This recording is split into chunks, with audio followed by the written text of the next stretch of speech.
Magandang araw! Matutunghayan natin ang isang pabula na pinamagatang Masamang Kalahi.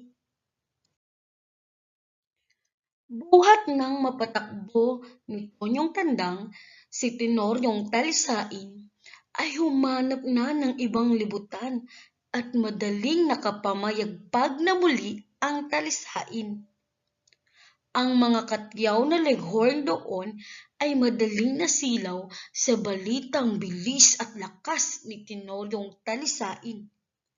At madali niyang naging kaibigan ang pinakamaganda sa mga banyagang manok na si Lolitang Leghorn.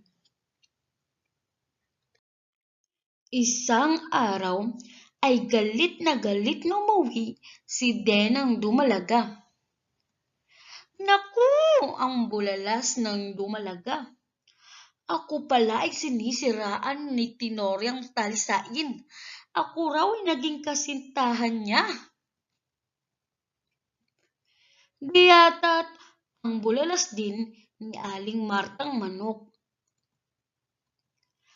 At takot-takot na paninira raw laban sa mga kalahi ang ginagawa ni Talisaing iyan.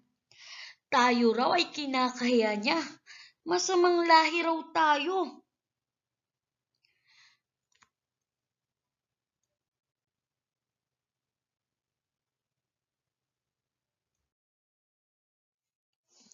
Gayon din ang ikinagalit ni Tonyong Tandang nang siya'y dumating. Napakasamang manok iyang si Tenoryong Talisain, ang wika ng Tandang. Ang inangay nakita ko, lumakad at magsalita ginagayang mga leghorn. Ang balita ko pa'y nagpasuklay ng balahibo upang maging mistulang leghorn na nakapanginginig ng laman. Bayaan niyo siya, ang wika ni Aling Martang Manok. Pagsisisihan din niyang kanyang ginawang iyan. Ilang araw pagkatapos ay dumating si Tonyong Tandang nakasama si Tenoryong Talisain. Gusot na gusot ang balahibo ng katyaw. Pilay pa ang isang paa. Pasa-pasa ang buong katawan at hindi halos makagulapay. Bakit? Ano ang nangyari? Tanungan ng mga kalahing manok. Ay, yan pala'y maluwat ng naiinisan ng mga leghorn, ang wika ni Tonyong Tandang.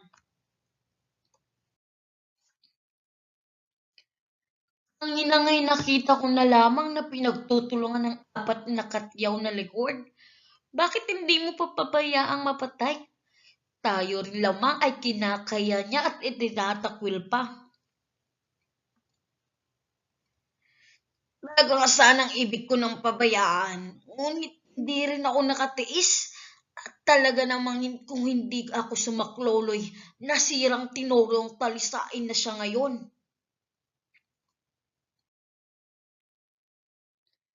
Nakita mo na, Tenoryong Talisain, ang wika ni Aling Martang Manok.